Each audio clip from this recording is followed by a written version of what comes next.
초보를 버리고 진보하라는 제목으로 하나님 말씀을 전하도록 하겠습니다. 2021년도도 이제 한 달 정도 남았습니다. 12월이 되면은 참 많은 생각을 하게 됩니다. 연초에 세웠던 계획들, 또 희망에 차오랐던 그 비전들, 계획했던 것들, 그것을 이제는 결산하는 시간이 되었기 때문입니다. 여러분들은 그동안 1년 동안 지내오면서 어떤 결산을 해볼 수 있겠습니까? 특별히 우리가 믿는 사람으로서 신앙에 대한 부분이 더 많이 진보가 되었는지 한번 돌이켜 봤으면 좋겠습니다. 특별히 하나님께서는 우리에게 어린아이의 수준이 아니라 점점 자라서 장성한 자가 되어 하나님의 놀라운 일을 감당하기를 하나님 원하고 계신다는 사실입니다. 오늘 현실적으로 우리가 교회를 다니는 많은 사람들이 있습니다. 그런데 그 많은 사람들 가운데에 우리 한 사람 한 사람도 그와 똑같은 모습을 보면서 지금 현재 우리가 보여지는 이 교회의 모습이, 우리 성도들의 모습이 크게 나아지는 것 같지도 않고, 나도 변화되는 건 없지만 교회 다니는 사람들도 특별히 변화되는 그러한 간증거리가 없다는 것을 우리 주변을 통해서 경험하게 될 때에 어쩌면은 나도 잘 못하지만은 다른 사람도 못하니 크게 실망할 필요는 없다, 이 정도면 괜찮지 않겠느냐 하는 생각을 가질 경우가 많습니다. 그리고 또 주변에서 정말 하나님에 대한 그 신앙이 자란 사람들이 그렇게 많이 보이지 않기 때문에 그것은 포기하고 자기의 목표를 생각하고 자기의 인생의 꿈을 생각해서 하고자 하는 것, 배우고자 하는 것, 얻고자 하는 것에 세상 일에 바쁘게 그렇게 살아온 것은 아닌지 한번 생각해 볼 필요가 있습니다. 우리가 믿는다는 것이 무엇인가? 사실은 현재 여러분들이 보여지는 이 교회 모습, 우리 교회 다니는 이 성도들의 모습, 이것이 사실은 어린아이로부터 점점 자라고 장성한 자의 모습으로 변해가는 것이 지극히 당연함에도 불구하고 그런 현상들이 나타나지 않는다는 것입니다. 그것에 우리가 안주할 수 없는 것입니다. 왜냐하면 지금 오늘 이 시대에도 하나님에 대한 그 마음을, 열정을 가지고 점점 하나님에 대한 신앙심이 더 깊어가는 사람, 그런 모임들도 있다는 사실입니다. 여러분, 동영상을 통해서 또 우리 기독교 뉴스를 통해서 여러분 많이 들었을 겁니다.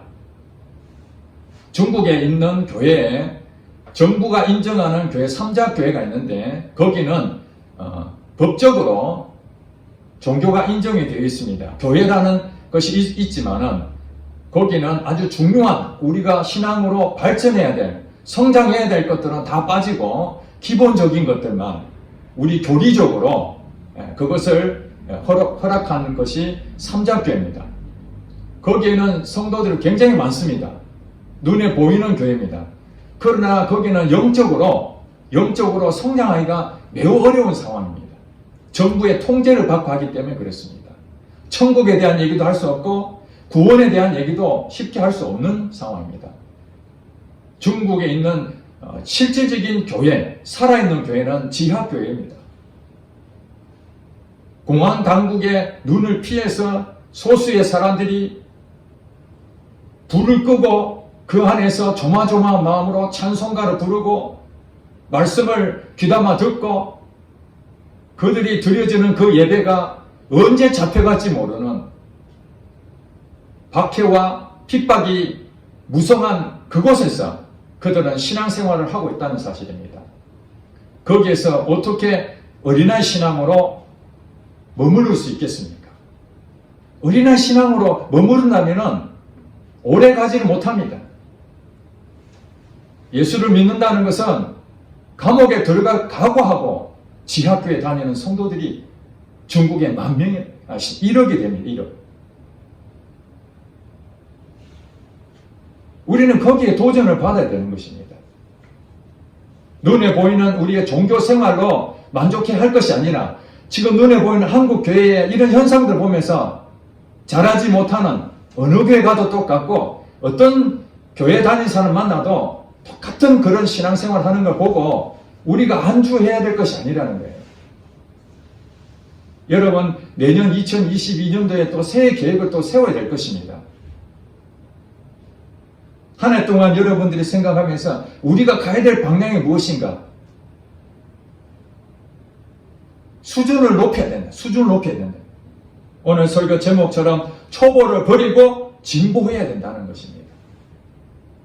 그 이유를 성경에서 오늘 말씀하고 있습니다. 12절에 보니까 때가 오래되었으므로, 이 말이 무슨 말입니까? 신앙생활 오래 한 사람 얘기합니다.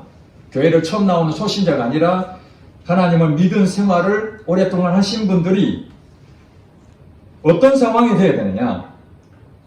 때가 오래되었으므로 너희가 마땅히 선생이 되었을 터인데 너희가 다시 하나님의 말씀에 초보에 대하여 누구에게서 가르침을 받아야 할 처지이니 단단한 음식은 못 먹고 젖이나 먹어야 할 자가 되었도다. 하나님이 우리에게 말씀하시는 것입니다. 교회를 처음 나올 때는 하나님은 잘 모릅니다. 교회가 무엇인지도 모릅니다. 당연히 초보의 것을 배워야 되죠. 교회 처음 나오면은 말씀에 대해서 배웁니다. 하나님이 누구신지에 대해서도 배웁니다. 여러 가지 진리의 말씀들을 하나씩 배워가게 됩니다.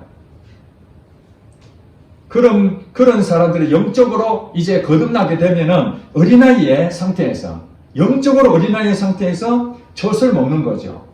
부드럽고 아주 그냥 소화가 금방 될 수 있는 그런 것들을 먹을 수밖에 없죠. 밥을 먹을 수가 없습니다. 그러니까 우리가 지금 젖이나 먹어야 될 말씀이 있고 또 밥을 먹을 수 있는 말씀이 있다라는 것을 우리가 이해해야 됩니다. 수준이 있다는 거죠. 수준 차이가 있다는 것입니다. 하나님의 말씀의 이 초보적인 것에 대해서는 이 젖을 먹어야 될 때라는 거예요. 하나님을 처음 경험했을 때는 그런 젖을 먹는 정도의 수준을 가지고 있었지만은, 그러나 이 젖을 먹는 자는 어린아이니 의의 말씀을 경험하지 못한 자다. 13절에 그렇게 말하지 않습니까? 여기서 머무르면 안 된다는 거예요.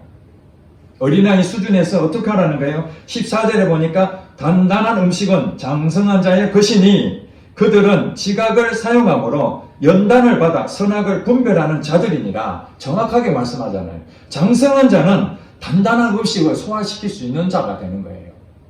한마디로 말해서 육적으로 성장하기 때문에 어떤 음식도 소화를 할 수 있는 거죠.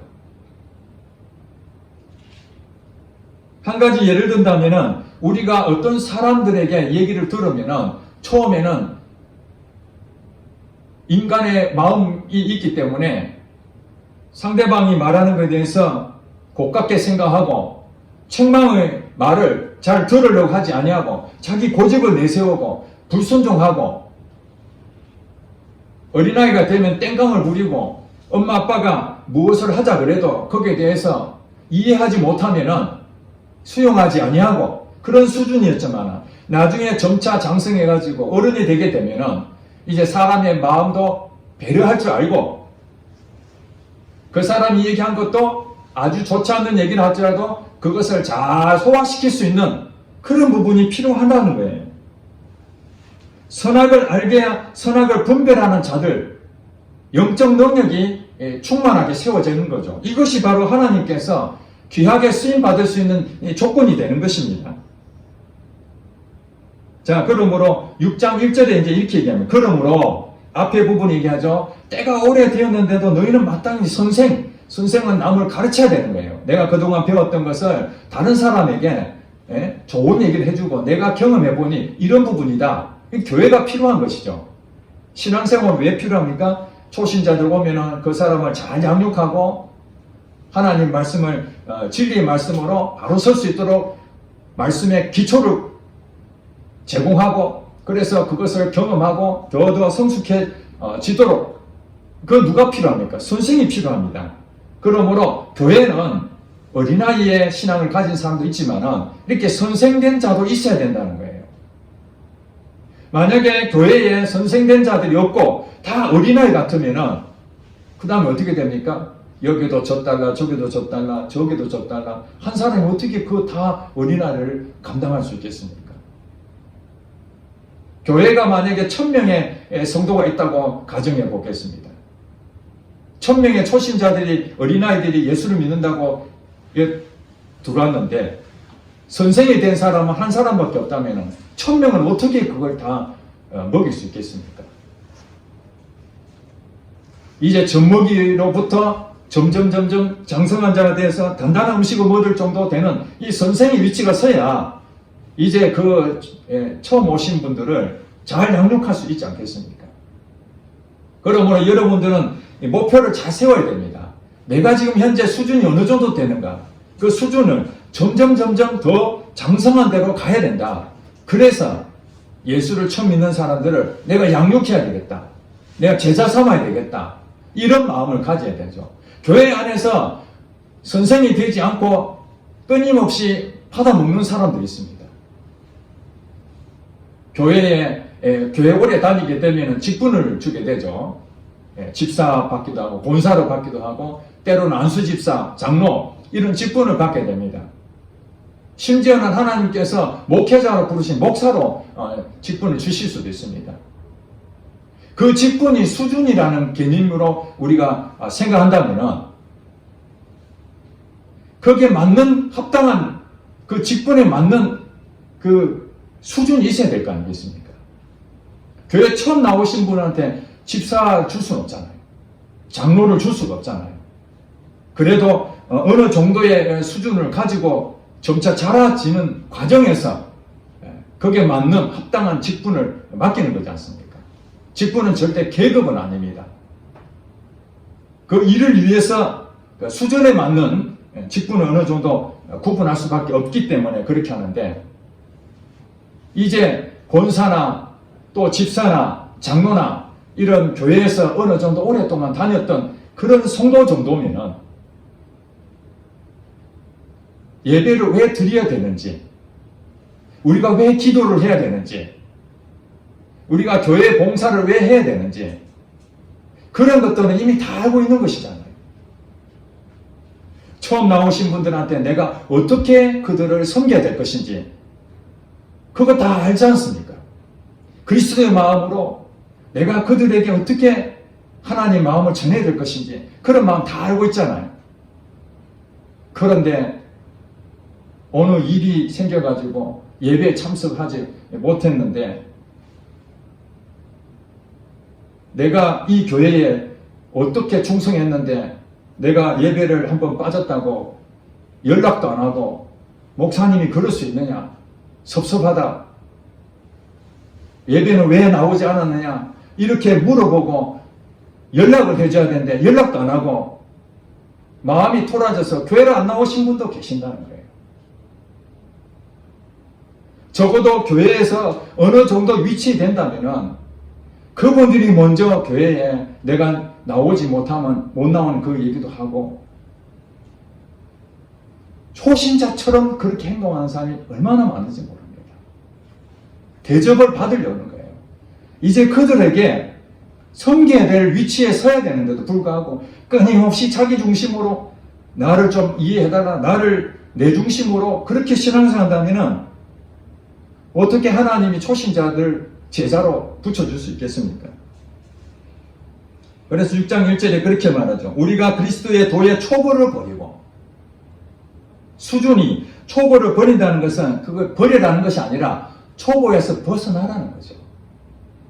우리가 처음에는 다 초보 운전할 때가 있지 않습니까? 운전하게 되면 초보 운전, 신입사원, 초신자 다 처음이 있습니다. 처음에는 낯설고 실패하고 실수합니다. 하나님은 그걸 다 알고 계십니다.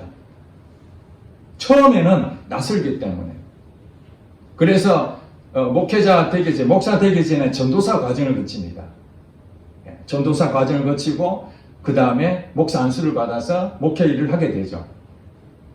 목사가 실수하면은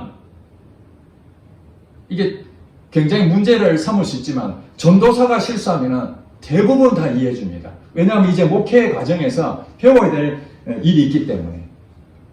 신입사원도 처음에는 일이 서툴러서 실수하더라도 다 직장 상사들이 웬만하면 눈을 감아줍니다. 운전할 때도 신호를 잘 모르고 천천히 가는데도 불구하고 우리가 다 이해해 주지 않습니까? 왜냐하면 우리도 그런 과정을 거치기 때문에. 그러나 그 자리에 머물면 안 된다는 거예요. 여기 오늘 본문에 보니까 그리스도의 도, 하나님의 말씀입니다. 하나님의 말씀을 이 기초적인 것들을 우리가 배우는데 그것을 벗어나야 된다. 그리고 죽은 행실을 회개해야 된다. 하나님 말씀을 우리가 계속 배웠다면 그것을 행동으로 나타내야 된다 그랬잖아요. 지난주에 말씀했잖아요. 행함이 없는 믿음은 죽은 믿음이다. 우리가 하나님을 믿는다면, 하나님을 안다면 행해야 되는데, 순종해야 되는데 그것을 하지 않는다면 그거는 무슨 소용이 있겠습니까? 헛것이다. 죽은 것이다. 마찬가지로 죽은 행실, 내가 하나님 믿습니다. 그렇게 말하지만은 실제로 행동하지 않는다는 것이 죽은 행실이거든요. 그것을 회개하라는 거예요. 여러분 한 해 동안 여러분 하나님 말씀이 있었는데 그 말씀대로 순종하지 못한 거 있다면은 하나님 앞에 회개하시기 바랍니다. 하나님께서는 회개한 자에게 다시 기회를 주신다는 것입니다. 그리고 여기 보니까 하나님께 대한 신앙과 세례들과 안수와 죽은 자의 부활과 영원한 심판, 당시에 초대교회에 이러한 여러 가지의 교리들이 있었습니다. 오늘로 말한다면 교회 생활을 어떻게 해야 될 것인지, 하나님 믿는 부분에서 말씀을 어떻게 배워야 될 것인지, 기도는 어떻게 해야 될 것인지, 예배는 어떻게 드려야 되는 것인지, 이러한 기본적인 그런 교리들을 당시에도 있었습니다. 자, 그런 교훈의 틀을 이미 그들에게 다 가르쳐 줬는데 여기 보니까 다시 닦지 말고, 그러니까 가르쳐 줬는데도 불구하고 실질적으로 일어나지, 행동하지 않는다면 다시 배워야 되는 거잖아요. 그렇지 않습니까? 우리가 유치원이든 중고등학생이든 그 당시에 배웠는데 공부를 안 했어요. 그러면은 그 과정을 생략하고 바로 수준 높은 데로 올라가는 게 아니고 내가 배우지 못한 것을 기초를 다시 배워야 되는 거예요. 만약에 배웠는데도 그것이 세월이 흘러서 실천하지 못해서 다 잊어버리면 다시 배워야 되는 거예요. 그러므로 다시 닦지 말고 완전한 대로 나아갈지니라. 계속 성장해야 됩니다. 신앙생활은 중도에 멈추면은 이 끊어져 버리면은 연결이 쉽지 않아요. 여러분 교회를 다니는데 여러분 한두 주 빠지는 건 아무 괜찮아요. 왜냐하면 오랫동안 교회를 다녔기 익숙해졌어요. 그러나 여러분 한 달, 두 달을 교회를 나오지 않는다면 그 다음에 교회 나오는 것이 이상하게 돼요. 우리의 상황이 그렇습니다. 계속 나오게 되면 나오는 것이 자연스럽죠. 그런데 한두 번 빠지면 괜찮은데 이것이 계속적으로 한 달, 두 달, 장기적으로 6개월, 1년 동안 빠졌다가 다시 교회로 나오려면 이게 굉장히 어렵다는 거예요. 저도 예전에 그 스포츠를 좋아해서 운동 경기에 아주 열심히 할 때가 있었습니다. 감각이 살아있는 것이죠. 그래서 시합을 하면은 최선을 다해서 어떤 게임에 대한 감각에 대해서 살아있기 때문에 어느 정도 할 수 있었는데 이제 그것을 하지 아니하고 오랫동안 쉬었더니 다시 그 일을 하려니까 감각은 있긴 있지만은 세밀하지가 못한 거예요. 마음은 있는데 이게 제대로 되질 않는 거예요. 그 제가 답답하죠. 예전엔 내가 이렇지 않았는데 왜 지금은 그게 다 안 될까? 실력이 준다는 거죠. 현역에 있었을 때하고 은퇴했을 때하고 실력이 똑같지 않습니다. 왜냐하면 계속 연말을 한 사람하고 쉬었다가 다시 하는 사람하고는 이 차이가 나거든요. 그러므로 교훈의 틀을 다시 닦지 말고 우리가 신앙생활을 했다는 것은, 예수를 믿었다는 것은 중도에 포기하면 안 됩니다. 중도에 포기하게 되면은 다시 이어가기가 매우 어렵다는 거예요. 때로는 우리가 눈에 보이지 않게끔 실력이 향상되는 것이 눈에 띄지 않을 수가 있어요. 그렇지 않습니까? 우리가 훈련하면서 뭔가 급성장하는 어떤 모습이 보이면 힘이 생기는데 여러 차례 했는데도 불구하고 답보 상태일 수가 있어요. 제가 그거 굉장히 싫어하거든요. 제가 군대에 있을 때에 테니스를 이제 배워야 되는데 대대장이 테니스를 배우려면은 시합을 하지 말고 기초부터 배우라. 벽에 대놓고 100번씩 스매싱과 빨리 연습을 해라는 거예요. 얼마나 재미가 없습니까? 매일 그것만 하라는 거예요. 그래서 요령을 피우고 그것은 안 하고 게임만 했죠. 게임의 룰은 알기 때문에 그 실력은 뻔한 겁니다. 처음에는 게임의 룰로 요령껏 했지만은 기본을 탄탄하게 했던 사람은 처음에 늘지가 않아요. 게임의 룰을 잘 모르니까. 근데 시간이 지날수록 그 기본이 튼튼하게 했던 사람은 게임에 대한 방향을 실전의 감각을 익히면서 그 급속도로 성장합니다. 처음에는 잘 나타나지가 않아요. 제가 그것을 알았어요. 기본기가 매우 중요하구나. 그래서 축구 선수들도 보면은 그냥 시합에 들어가지 않습니다. 처음부터 시합을 하는 것이 아니라 공을 다루는 방법을 배웁니다. 공하고 친숙하게 지내고. 근데 급성장에 느는 어떤 모습도 있겠지만 대부분은 하루 종일 해도 늘지를 않을 때가 많아요. 그러나 꾸준히 하게 되면은 어떤 일이 생깁니까? 자기도 모르게 조금씩 늘게 됐다가 어느 순간에는 콱콱 늘어나는 것을 알게 됩니다. 신앙생활 똑같습니다. 우리가 예배를 드리고 함께 교제를 나누고 기도하고 그 순간순간에는 도대체 예배를 드려도 똑같은 예배 드리는데 뭐 발전이 있겠는가? 기도를 늘 똑같이 하는데 무슨 발전이 있겠는가? 하는데 이걸 계속해서 반복해서 좋은 습관들도 계속 하다 보면은 언젠가는 모르지만 여러분들도 영적 근육이 생기기 시작합니다. 헬스를 다니신 분은 알잖아요. 처음부터 근육이 안 생기잖아요. 언제 나도 저처럼 정말 몸짱 그 모습으로 그림을 그리는데 단 한 달 만에 그렇게 만들 수가 없잖아요. 오랜 세월 동안 그 근육을 만들어내는데 많은 반복적인 훈련을 통해서 그 과정을 거쳐가는 것처럼 신앙생활도 마찬가지입니다. 여러분이 지금까지 신앙생활에서 뭔가 열심히 반복해서 해왔는데도 불구하고 진보가 없다. 진보가 없는 것이 아니라 여러분 기다리시기 바랍니다. 그것이 결국에는 성장하게 됩니다. 우리가 날마다 먹고 마시고 그렇게 했더니 여러분 신체가 계속 자라지 않습니까? 언제 자라는지 모르지 않습니까? 제가 고등학교 1학년 때까지는 키가 160 정도밖에 안 됐습니다. 고등학교 2학년 들어가면서 거의 20cm가 컸습니다. 180이 고등학교 2학년 때 그 한꺼번에 큰 겁니다. 제가 만약에 키가 작다고 포기하고 밥도 안 먹고 그랬다면은 그냥 거기에 머물렀겠죠. 그러나 여전히 똑같이 평소처럼 매일 반복해서 어떤 일을 하게 되면은 언제 모르지만은 그 잘할 수 있다는 것입니다. 우리의 마음은 뭐냐? 낙심하고 포기하면 안 되는 겁니다.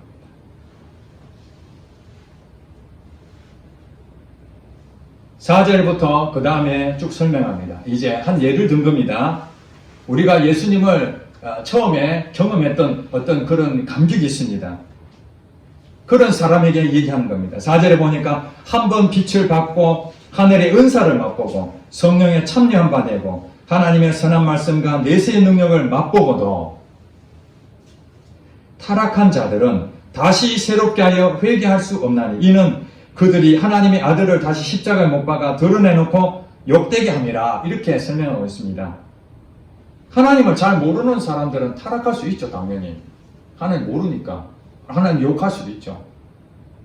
그렇지만은 이제 하나님 누구신지 그렇게 깨닫고 하나님이 이런 말씀을 하시는구나.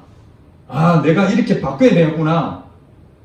그런 것들을 다 경험했는데도 불구하고 하나님의 말씀을 거부하는 사람이 있다는 거예요. 거부해버리는 거예요.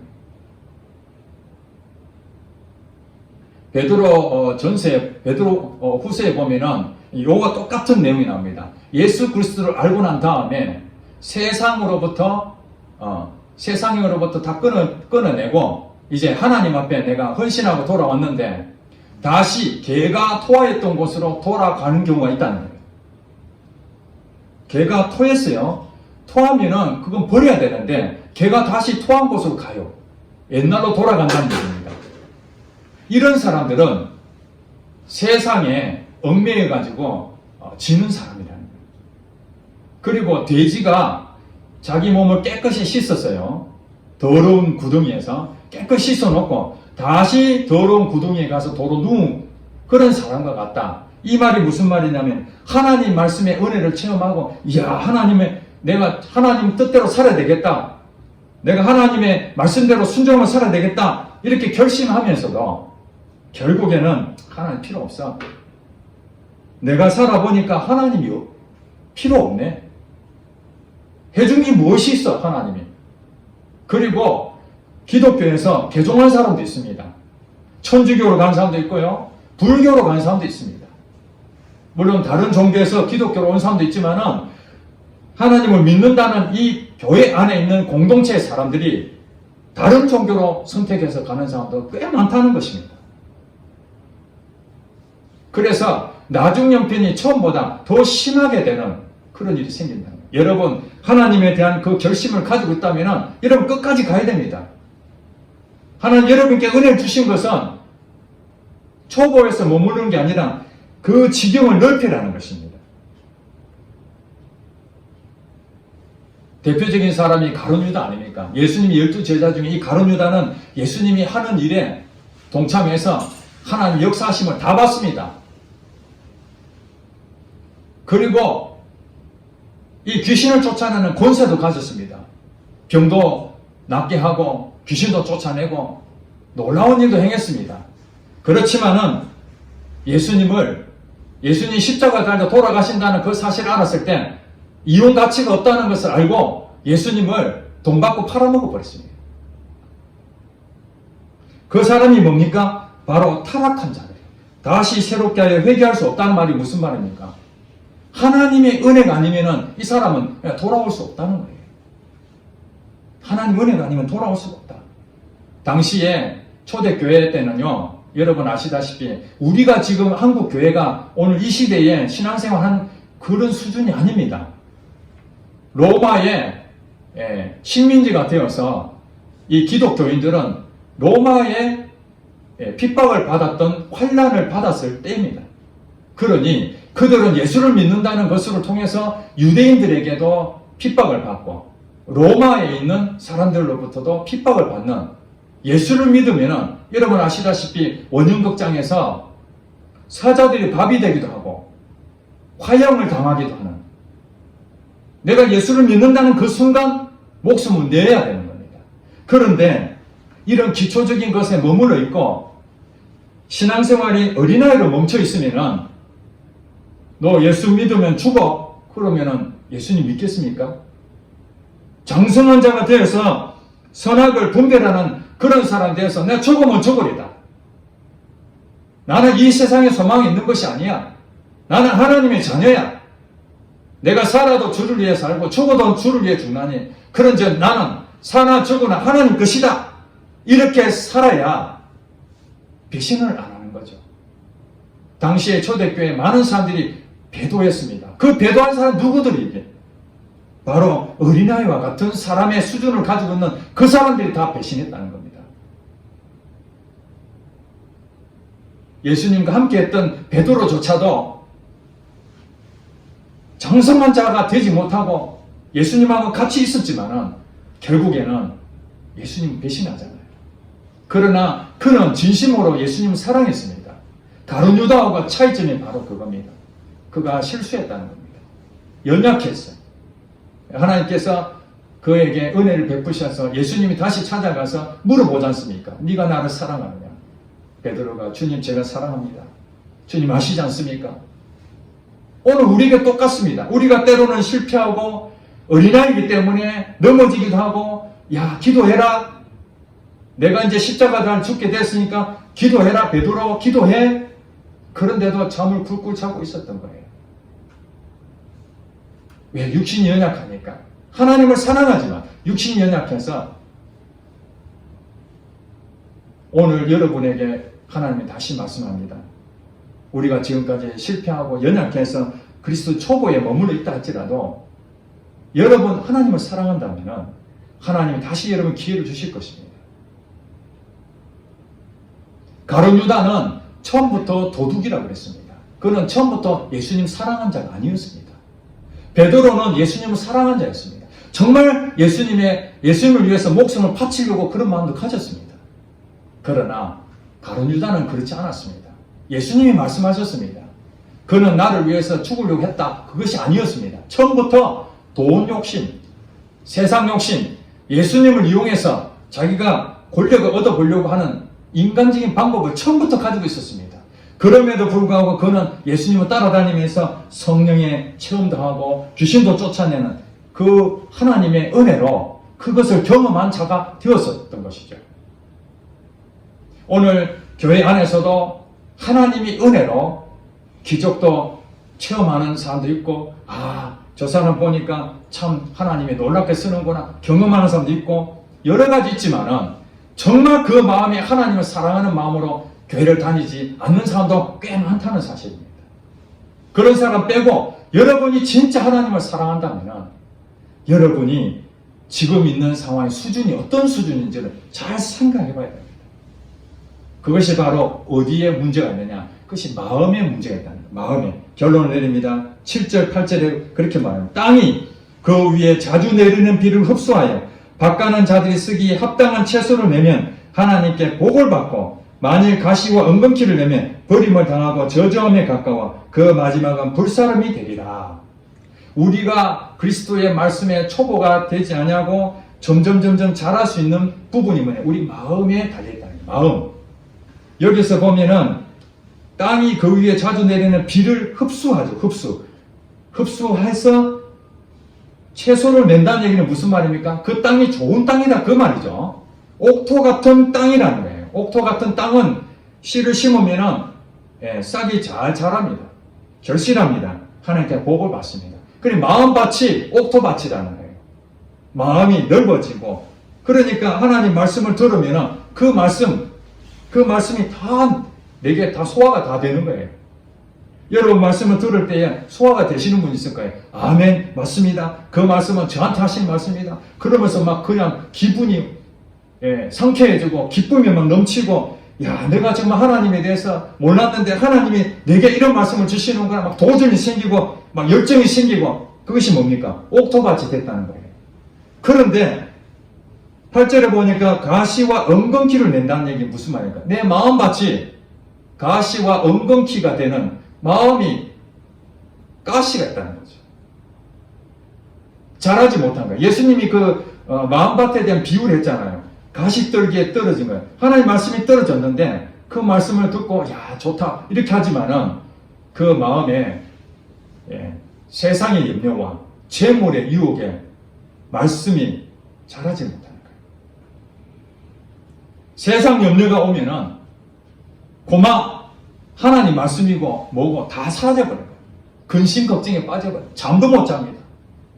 돈 유혹에 빠져가지고 거기에 삽니다. 그렇게 되면은 지금 현재 우리의 마음이 뭐냐면은 이 가시 덤불이 잔뜩 있는 것과 똑같다는 거예요. 마음의 문제입니다. 마음의 문제. 마음이 좁쌀 같은 사람 되면 안 되는 겁니다. 초보자일 때는 마음이 아주 여리고 좁쌀 같은 그런 마음이라 할지라도 이제 하나님 말씀을 통해서 우리가 마음이 기경돼서 점차 훈련을 받아서 하게 되면은 그 마음이 점점 넓어지는 거죠. 마음의 지경이 넓어지면은 옥토밭이 되게 되면은 다 수용이 되는 겁니다. 선한 자가 되는 거예요. 선악을 분별하게 되는 거예요. 그러면 사단이 그런 사람을 두려워하죠. 어린아이와 같은 사람 전혀 안 두려워합니다. 사단은. 우리가 아무리 그 사단한테 예수 이름으로 물러가라 아무리 고함쳐도 사단은 꿈쩍도 안 합니다. 너 어린아이잖아 지금. 너 수준이 그래가지고 나 이기겠어? 그래 와서 밟아버리면은 그냥 꼼짝 못합니다. 여러분 마음에 사단에 대해서 두려운 마음 가집니까? 예수님 말씀하셨잖아요. 담대하라. 이 담대한 것은 예수님 믿음을 가져야 담대해지는 겁니다. 여러분 이제 신앙을 점검하시기 바랍니다. 여러분 수준이 어디까지 와 있습니까? 교회를 그냥 다니는 것으로 만족하면 안 됩니다. 종교 생활에 만족하면 안 됩니다. 다른 사람들이 변화가 없으니까 당연히 변화가 없는 게 당연한 것이 아닙니다. 우리의 삶은 초보의 수준에서 점차 자랄 수 있는 그 모든 것이 하나님 말씀으로 우리가 계속 생명이 공급이 되면은 여러분들은 이제 깨닫게 되고 깨달아지면은 여러분 행동하게 되고 행동한 만큼 여러분 그 마음밭이 점점 옥토밭이 바뀌게 되고 그러면서 이제 여러분 든든히 서는 자가 되는 것입니다. 그런 자를 사단은 두려워하고 또 여러분들이 장성한 자가 되면 할 일이 너무너무 많습니다. 예수를 믿지 않는 사람들 얼마나 더 많습니까? 그 사람들 구원할 수 있는 방법들이 대단히 많습니다. 물질에 대해서도 여러분 자유함을 얻게 되고 기도도 수준이 높아지게 되고 하나님에 대한 말씀도 이제는 예전 같으면 이거는 잘 못 알아들었는데 이제는 그 비밀도 까다라지고 하나님이 누구신지에 대해서 이제는 더 깊은 마음으로 하나님이 이런 분이시구나. 지금까지 경험하지 못한 하나님의 뜻이 이것이구나. 하나님이 주신 사인도 초보 때는 이것이 하나님 사인인지 두 번도 안 됐는데 이제는 첫 보면 이건 하나님이 하라는 사인이구나. 이건 하지 말라는 거구나. 이걸 분별하게 되는 거예요. 여러분 이거 도전해보고 싶지 않습니까? 이런 인생이 있다는데 우리가 다른 데 보지 마시고 바로 그 주인공이 여러분 되시기를 주의 이름 축복합니다. 기도하겠습니다.